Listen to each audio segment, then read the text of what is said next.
नमोकार मंत्र में पहले नमो अरिहंतारम है, फिर नमो सिद्धारम है। अरिहंत भगवान के 4 घातिया कर्मों का नाश हो गया और सिद्ध भगवान के 8 कर्मों का नाश हो गया, है ना। 4 घातिया कर्मों का नाश हुआ तो अनंत दर्शन, अनंत ज्ञान, अनंत सुख और अनंत शक्ति क्या प्रकट हो गया। अनंत ज्ञानावरण के नाश से अनंत ज्ञान, दर्शनावरण के नाश से अनंत दर्शन, मोहिनी के नाश से अनंत सुख और अंतराय के नाश से अनंत शक्ति। इतनी चीज प्रकट हो गई। अब भगवान के ज्ञान में और हमारे ज्ञान में अंतर क्या है। पहली बात तो ये देख लें, हमें ज्ञान है या नहीं है। भगवान के पास कितना ज्ञान है? अनंत ज्ञान। कितना ज्ञान है बोलिए ना, अनंत ज्ञान। अब हमारे पास कितना ज्ञान है? थोड़ा बहुत है, नहीं है, 0। अरे बोलिए ना, भगवान के पास तो अनंत ज्ञान है। कितना ज्ञान है हमारे पास? अरे कुछ तो बोलो, गलत बोलो, बोलो तो सही। गलत बोलोगे तो दिमाग तो लगाया ना, बोलोगे नहीं तो दिमाग कहाँ लगाया। और दिमाग ही नहीं लगाया तो फिर प्रवचन सुनना बेकार हो जाएगा। दिमाग लगाओ तो सही, गलत बोलो, बोलो तो सही। जब गलत नहीं बोलोगे तो सही कैसे होगा, है ना। तो हमारे पास कितना ज्ञान है? चलो अब बताओ, आपके पास कितना ज्ञान है? अच्छा, मेरे पास कितना है? हैं? बहुत है। आचार्य विद्यासागर जी के पास कितना था? अच्छा, आचार्य गणनी ज्ञानमती माता जी के पास कितना ज्ञान है? अच्छा, प्रसन्न सागर जी आचार्य के पास में कितना ज्ञान है? अरे बोलो ना। और आपके पास कितना ज्ञान है? कुछ बताओ ना, कैलकुलेशन तो होनी चाहिए, कुछ क्वांटिटी तो होनी चाहिए। कुछ 1 किलो, 2 किलो, 10 किलो, 20 किलो, कितना ज्ञान है? रत्ती भर है। चलो कुछ तो बोले, बोला तो सही, रत्ती भर है, ठीक है ना। चलिए अब आपको बताती हूँ आपके पास कितना ज्ञान है और भगवान के पास कितना ज्ञान है। कहो तो बता दूं, बता दूं। चलिए, भगवान के पास तो अनंत ज्ञान है और हमारे पास भी अनंत ज्ञान है और आपके पास भी अनंत ज्ञान है और एक चींटी के पास भी अनंत ज्ञान है, एक मच्छर के पास भी अनंत ज्ञान है। अब अंतर क्या है उनके ज्ञान में और हमारे ज्ञान में? क्या अंतर है? उनका ज्ञान आवरण से रहित है, ज्ञानावरण कर्म। कर्म का क्या नाम है? ज्ञानावरण, ज्ञान पर आवरण डालने वाला कर्म, उसको क्या कहते हैं? ज्ञानावरण। और जब उनका ज्ञान का आवरण समाप्त हो गया तो उनका अनंत ज्ञान प्रकट हो गया। अब हमारे पास कितना ज्ञान है कितना, और अभी उघड़ा हुआ है कितना। अब उसमें अंतर देखना है। कितना ज्ञान है हमारे पास? अनंत ज्ञान है। कितना है भाई? सूरज है, सूरज को घने घने बादलों ने ढक रखा है तो बिल्कुल दिखाई नहीं दे रहा है, केवल आसपास की किरणें हैं, थोड़ा बहुत उजाला सा दिखाई दे रहा है। इससे पता चल रहा है दिन निकल गया, सूरज निकल गया, ठीक है। अब जो बादल हैं वो थोड़े कम हैं, बादल हैं जो थोड़े कम हैं तो उजाला थोड़ा और ज्यादा दिख रहा है। अब बादल और कम हैं तो उजाला और ज्यादा दिख रहा है। अब बादल इतने हैं कि केवल एक टुकड़ी है, उसके पीछे सूर्य छिपा हुआ है। तो सूर्य छिपा हुआ है तो इसका मतलब ये तो नहीं कि सूरज नहीं है। सूरज तो बोलिए ना, सूरज तो है लेकिन बादलों के पीछे छिपा है। अब ज्ञान, अनंत ज्ञान चींटी के पास भी है, उसका ज्ञान ज्यादा ढका हुआ है? अनंत ज्ञान पेड़ के पास भी है, उसका ज्ञान भी ज्यादा ढका हुआ है। अनंत ज्ञान बंदर के पास भी है, उससे कम। अब थोड़ी सी जागृति आई बंदर में, खाता है, पीता है, भागता है, कोई मारे तो बचता है, अपने बच्चों को प्यार कर, थोड़ा ज्ञान जागृत हो गया।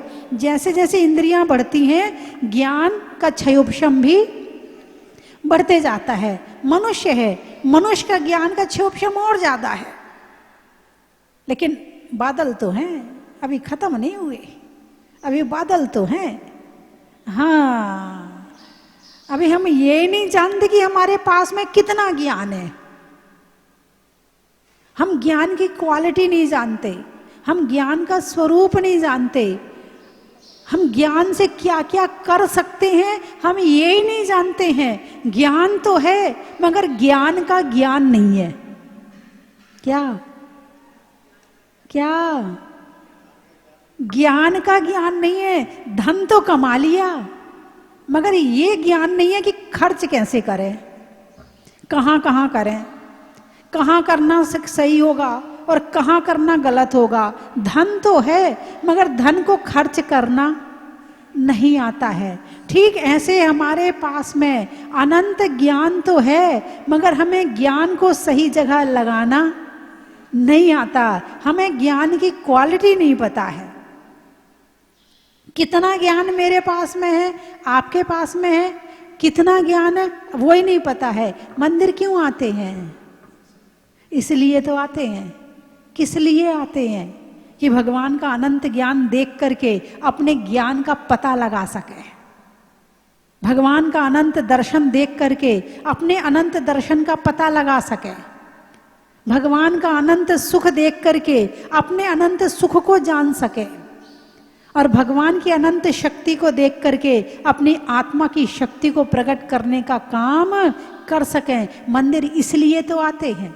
लेकिन आज तक इतने दिन से मंदिर गए, अपने ज्ञान का ही अता पता नहीं है। बस भगवान है, भगवान बस आप ही सब कुछ हो, भगवान मेरी नैया भाव पार लगा देना, अब तक तो निभाया है। बस इसी में लगे पड़े हैं। अभी भगवान को जाने ही नहीं, भगवान की क्वालिटी नहीं जानी, भगवान का स्वरूप नहीं जाना, भगवान क्या होते हैं ये ही नहीं जाना आपने।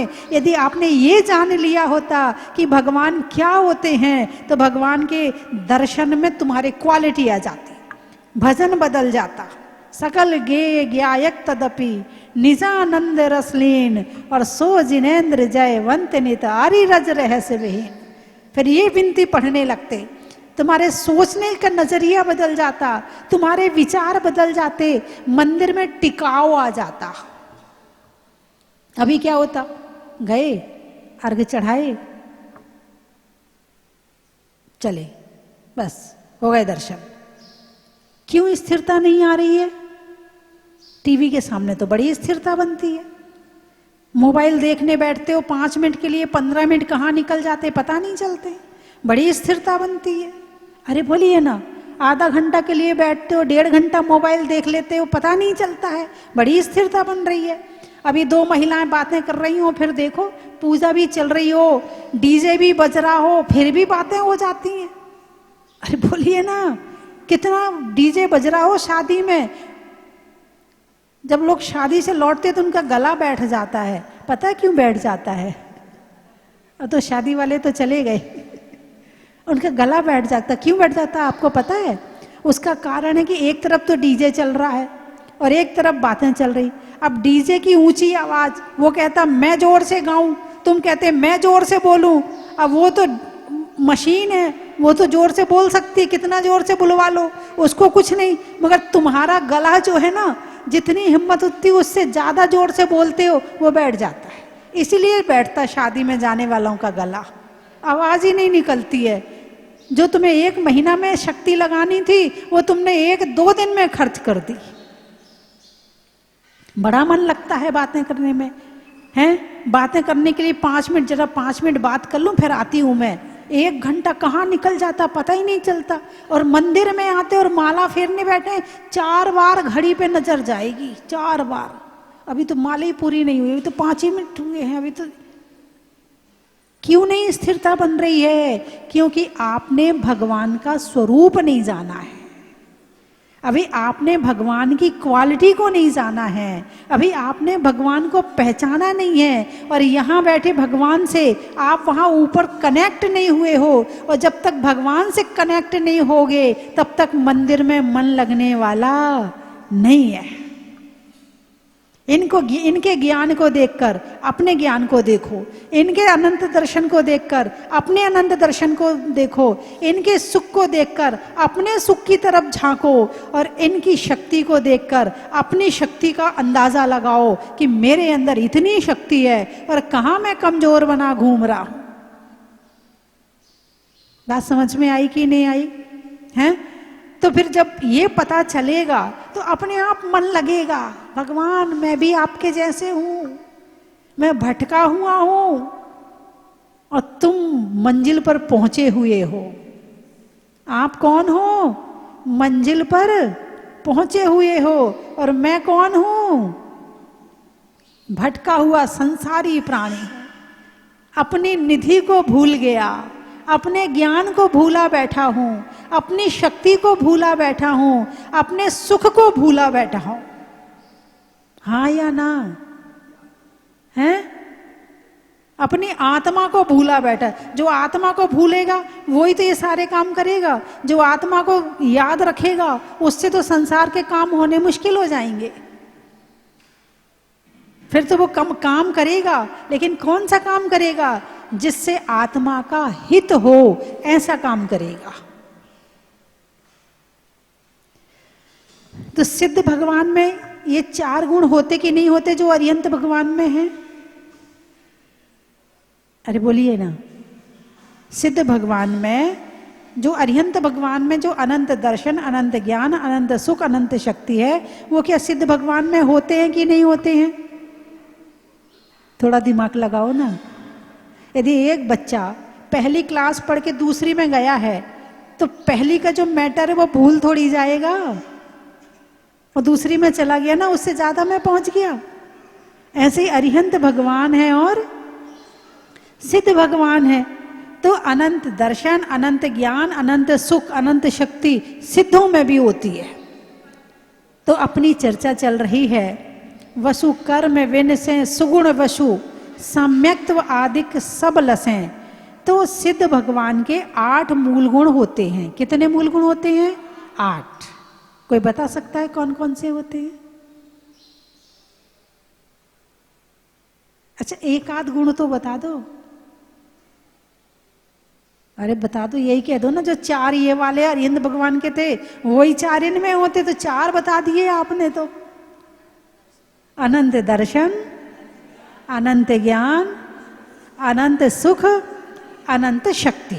ठीक है ना? अब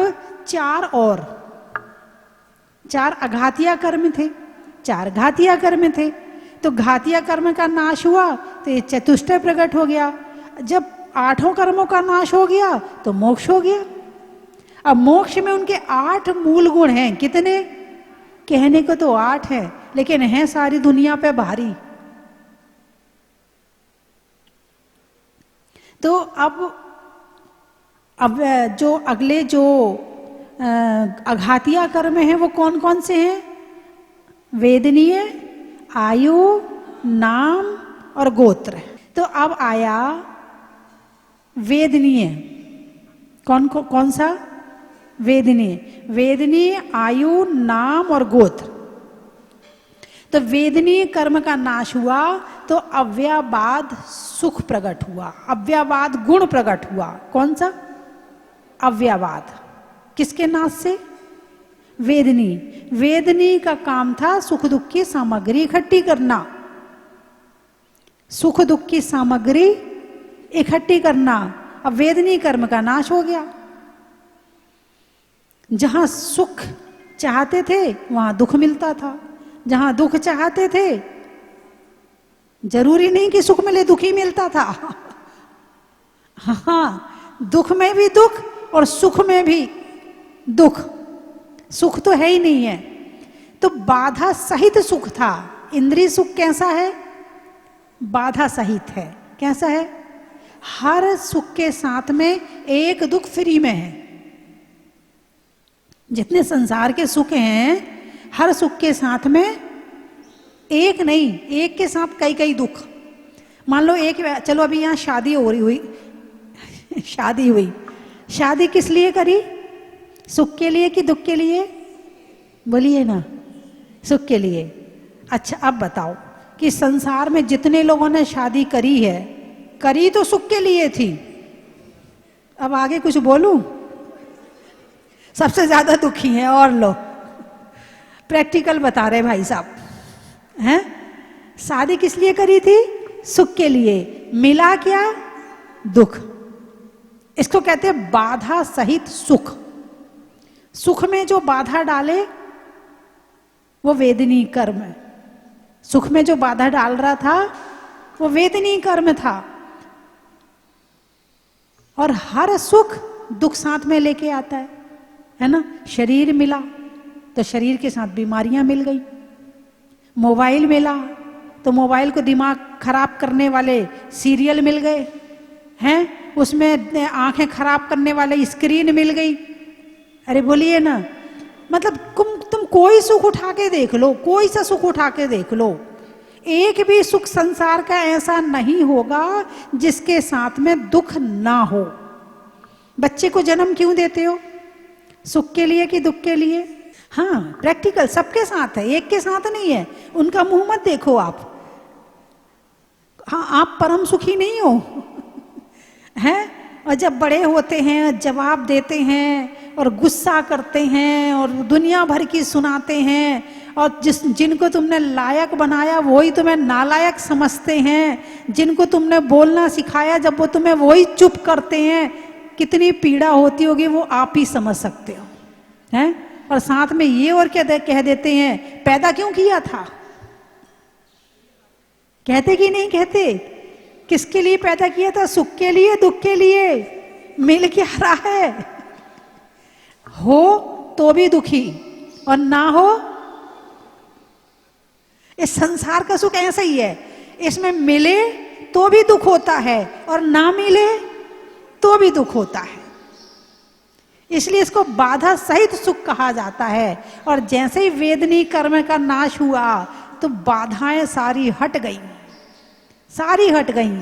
अब ऐसा सुख मिल गया कि अनंत काल तक एक भी बाधा नहीं आएगी।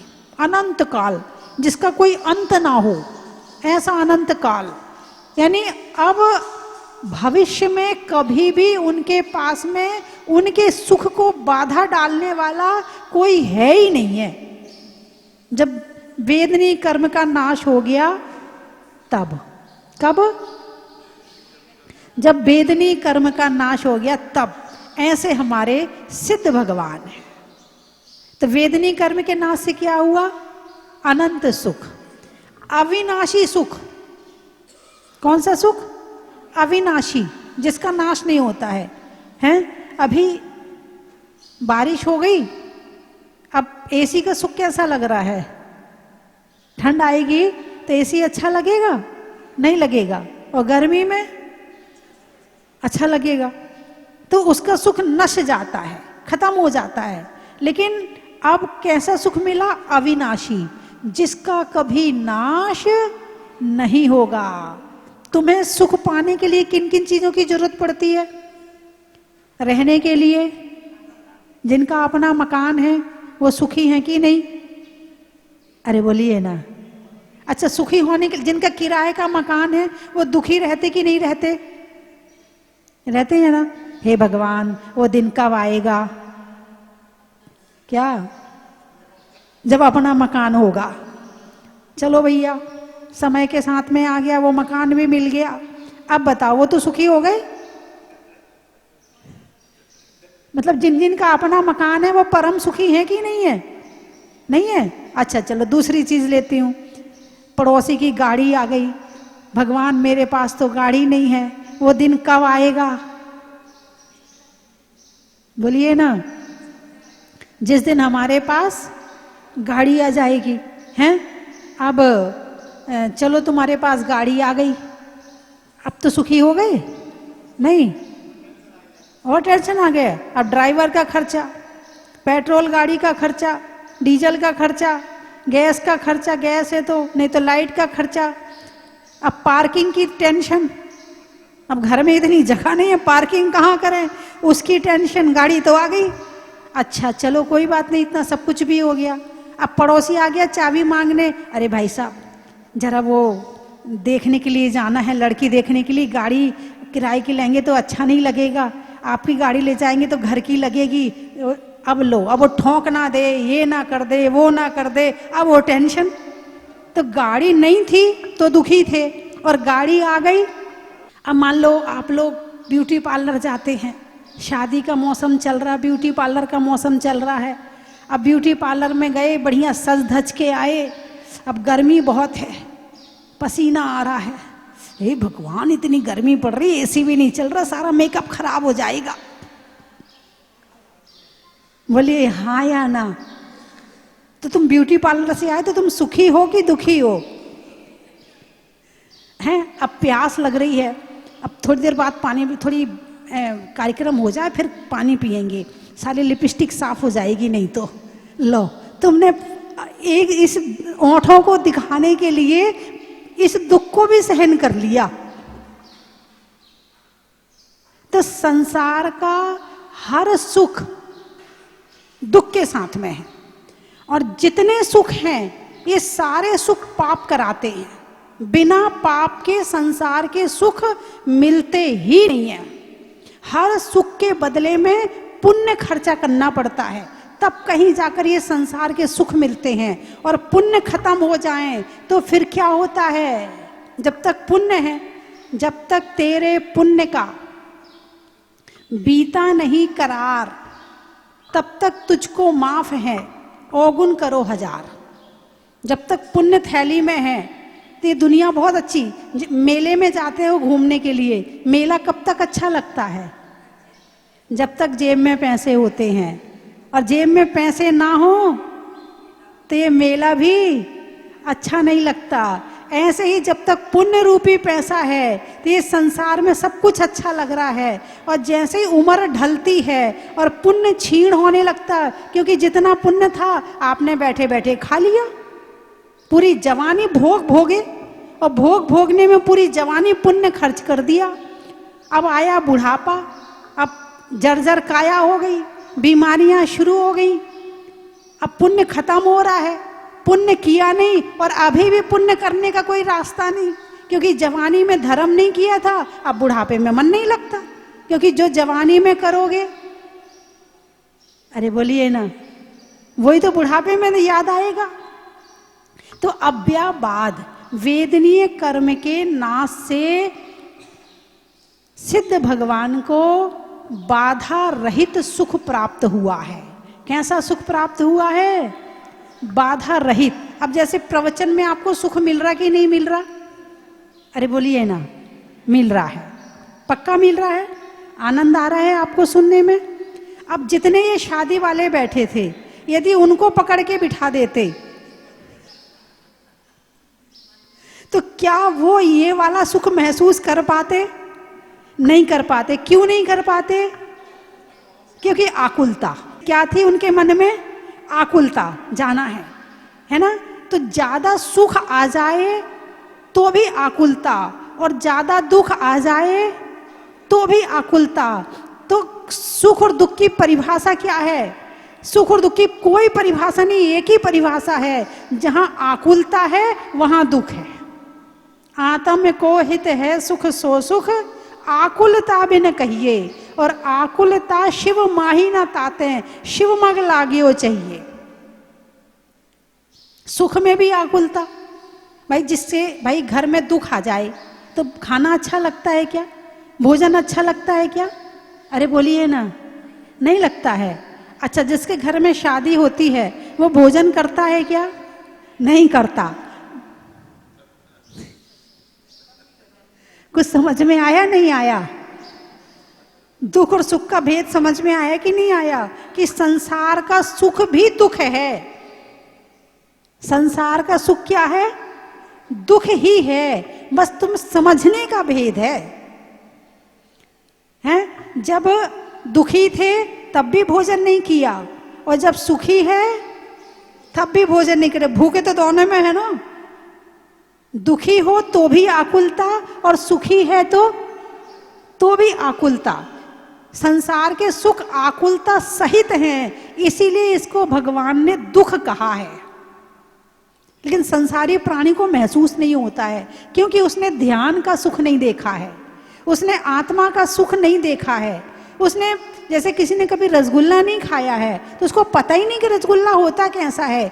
उसने हमेशा नीम की पत्तियां खाई हैं, तो थोड़ी कभी मीठी नीम खा लेता है, कभी कड़वी नीम खा लेता है। मीठी नीम खाता है तो कहता हाँ ये बढ़िया है, और जब कड़वी नीम खाता बोले ये खराब है। बस इतना ही अंतर है संसार के सुख और दुख में। रसगुल्ला उसने कभी खाया ही नहीं है, यानी ध्यान उसने कभी किया ही नहीं है, ध्यान का सुख उसने कभी जाना ही नहीं है, इसलिए उसको मीठी नीम और कड़वी नीम में ही पड़ा रहता है तो दोनों नीम। अरे बोलिए ना, है तो दोनों, पत्तियां हैं दोनों, बस पत्तियां चबाए जा रहे हैं। पत्तियां चबाने में सुख मिल रहा है। पत्ती कौन खाता है? अरे बोलिए ना, पत्तियां कौन खाता है? घास फूस कौन खाता है? जानवर। देख लो, जानवर को घास, एक किसी गधे को हरी घास दिख जाए वो खुश हो जाता है, और तुम्हें किसी को पालक पसंद है, किसी को मेथी पसंद है, किसी को नीम पसंद है, उसे वो दिख जाए तो वो भी खुश हो जाता है। दोनों में क्या अंतर?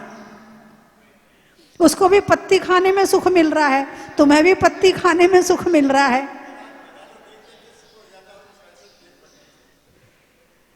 कुछ समझ में आया कि नहीं आया? तो असली सुख क्या है? असली सुख है ध्यान, जिसमें किसी तरह की कोई आकुलता नहीं होती है। वो ही असली सुख है। असली, असली का मतलब समझे? प्योर, जिसमें कोई बाधा ना हो। अच्छा मुझे ये बताओ, आपको अपने पैर की याद आ रही क्या? अभी प्रवचन सुनते हुए पैर याद आ रहे क्या? नहीं। बाल याद आ रहे क्या? नहीं। दांत याद आ रहे क्या? नहीं आ। कमर याद आ रही क्या? नहीं। क्यों नहीं आ रही? अच्छा, अभी कमर में दर्द हो रहा हो, कमर में पीड़ा चल रही हो, हैं, और प्रवचन सुन रहे हैं, और बीच बीच में दर्द भी महसूस हो रहा है, तो कमर की याद आएगी कि नहीं आएगी? तो याद कब आती है? जब दर्द होता है। दांत की याद दिन भर आती है क्या? दांतों की याद दिन भर आती है क्या? नहीं आती। कब आती है? हैं? आंतों की याद आ रही क्या कि पेट में आते भी हैं? बोलिए ना। नहीं। कब याद आती है? जब आंतें खराब होती हैं, फिर दिन भर आंतें दिखती हैं। तो याद आने का मतलब दुख, याद आने का मतलब दुख, और भूलने का मतलब सुख। और जब सारा कुछ भूल कर और अपने ध्यान में बैठ जाएं तो परम सुख। अभी आज तक सुख की परिभाषा ही नहीं जानी कि सुख है क्या। ये आजकल के बच्चे तो छोटी छोटी चीज में सुख ढूंढते। मैं इंजीनियर बन जाऊंगा तो मैं सुखी हो जाऊंगा, मैं IAS बन जाऊंगा तो मैं सुखी हो जाऊंगा। वो इन्हीं में अपना सुख ढूंढ रहे हैं। वास्तविक सुख तो तुमने सिखाया ही नहीं। बस पढ़ पढ़ पढ़, पीछे रह जाएगा, तू क्या करेगा बड़े होके? पढ़ पढ़ पढ़। उसको वो ही दिखाया कि उसमें ही सुख है। तो उसने जिंदगी में एक ही चीज जानी है कि सुख इससे ही मिलेगा। उस तुमने कभी ध्यान नहीं करवाया, कभी उसे धर्म नहीं सिखाया, तो उसने धर्म का सुख नहीं जाना है। ऐसे बच्चे जब बड़े होते हैं तो डिप्रेशन में आ जाते हैं, क्योंकि उन्हें खुशी नहीं मिलती है। क्योंकि मैं बन नहीं पाया इसलिए मैं खुश नहीं हूं।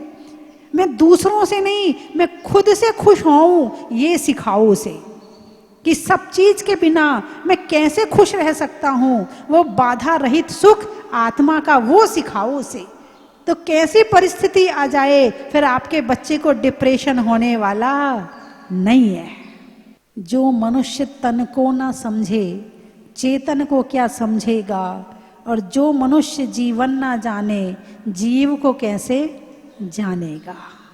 न तुमने तन समझा, न तुमने मन समझा, न तुमने जीवन समझा, न तुमने आत्मा समझी, बस जिए जा रहे हो, जी रहे हैं। सो के उठे मोबाइल, सोते सोते मोबाइल, फ्री हुए मोबाइल, बस तुम्हारी जिंदगी केवल एक डिब्बी में सीमित हो गई है। तुम्हारी सोच इससे बाहर है ही नहीं। इससे बाहर निकलो, इससे बाहर निकलोगे कहाँ पहुंचोगे? अपनी आत्मा में। कुछ स्वाध्याय करो, संयम का पालन करो, ध्यान करो, है ना, भगवान की भक्ति करो। यहां से आपको जो मिलेगा वो यहां से मिलेगा। हालांकि आपके मोबाइल में भी प्रवचन बहुत सारे हैं, आपके मोबाइल में भी पाठशाला है, आपके मोबाइल में भी जैन कहानियां हैं, आपके मोबाइल में इस तरह की चीजें हैं, मगर निकालता कौन है? बस रील निकाल लो, रील देख लो, हैं, और एक बार खोल लिया आपने। हाँ, मुझे बताते आकर के लोग बोले एक बार खुल जाए, अच्छा एक और देख लूं, अच्छा एक और देख लूं, अच्छा एक और देख लूं, आधा घंटा निकल जाता है एक और के चक्कर में। इसीलिए कहते हैं कि शास्त्र से स्वाध्याय करना चाहिए। मोबाइल से स्वाध्याय करोगे तो पहले तुम्हें भटकने के साधन दिखेंगे, उनसे बचोगे तो अंदर पहुंचोगे ना। और किताब हाथ में होगी तो भटकने का साधन है ही नहीं है, सीधी किताब अकेली है और कुछ है ही नहीं है। तो बंधुओं, सिद्ध भगवान का वेदनीय कर्म का नाश हुआ तो अभ्यावाद गुण प्रकट हुआ, आयु का नाश हुआ तो अवगाहन गुण प्रकट हुआ, नाम कर्म का नाश हुआ तो सूक्ष्मत्व गुण प्रकट हुआ, और गोत्र कर्म का नाश हुआ तो आ गुरु लघु गुण प्रकट हुआ। चलिए मैं 3 चीजें बोलूंगी, आपको कहना बड़ा ही महत्व है। हवा के रुख का, शरीर में मुख का, और जीवन में सच्चे सुख का बड़ा ही महत्व है। अनाज में दाने का, इनाम में पाने का, और सच्चे सुख को पाने का बड़ा ही महत्व है। चंद्रमा में गुरुत्वाकर्षण का, भौतिकता में आकर्षण का, और भगवान के स्वरूप के दर्शन का बड़ा ही महत्व है। पेड़ में तने का, गर्मी में पने का, और मंदिर जी में भगवान को जानने का बड़ा ही महत्व है। पीने में पानी का, रिश्तों में नानी का, और आने वालों में बड़वानी का बड़ा ही महत्व है। बेंगलोर, जंगल में मोर का, बच्चों में शोर का, और आने वालों में बेंगलोर का बड़ा ही महत्व है। होने में बोध का, बच्चों के लिए माँ की गोद का, और आने वालों में खाचरोद का बड़ा ही महत्व है। बैठने में चटाई का, भोजन में खटाई का, और आने वालों में बार सोई का बड़ा ही महत्व है। गाने में सुर का, नृत्य में नूपुर का, आने वालों में नागपुर का बड़ा ही महत्व है। रिश्तों में ससुर का, देवों में असुर का, और आने वालों में जबलपुर का, बच्चों में मजा का, नहीं करने में कजा का, और आने वालों में 52 गजा का बड़ा ही महत्व है। खिमला सा, नहीं होने में निराशा का, अच्छे कार्य की आशा का, और आने वालों में खिमलाशा का बड़ा ही महत्व है। बोलिए 24 भगवान की जय। हम सह परिवार पहली बार जहाजपुर दर्शन को आए। अतिशयकारी मुनीश्वरनाथ भगवान की प्रतिमा देखकर हम सभी का मन बहुत गदगद हुआ है। हम सभी बहुत प्रसन्नित हैं। यहाँ की व्यवस्थाएं बहुत उत्तम हैं। माता जी के आशीर्वाद से सभी व्यवस्थाओं का संचालन बहुत ही अच्छे तरीके से हो रहा है। हम सभी यही कामना करते हैं कि हम पुनः मुनीश्वरनाथ भगवान के दर्शन के लिए यहाँ वापस पधारें। माता जी एवं सत्संग की बारंबार वंदना। भगवान से कामना करते हैं कि सत्संग माता जी पूर्ण रूप से स्वस्थ रहें और धर्म की प्रभावना होती रहे।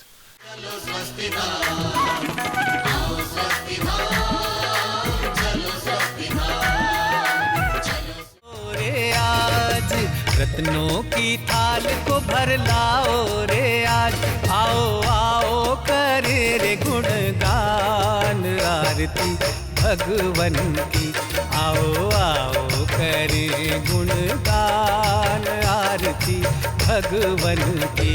आओ आओ करे रे गुणगान आरती भगवन की।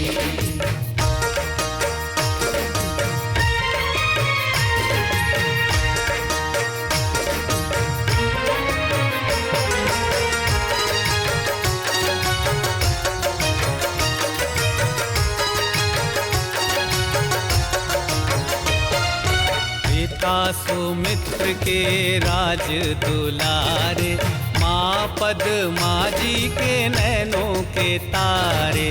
पिता सुमित्र के राज दुलारे, माँ पद्मा जी के नैनों के तारे। राजगृही में जन्म लियो आप, राजगृही में जन्म लियो आप। आओ आओ मनाए खुशी आज आरती भगवन की। आओ आओ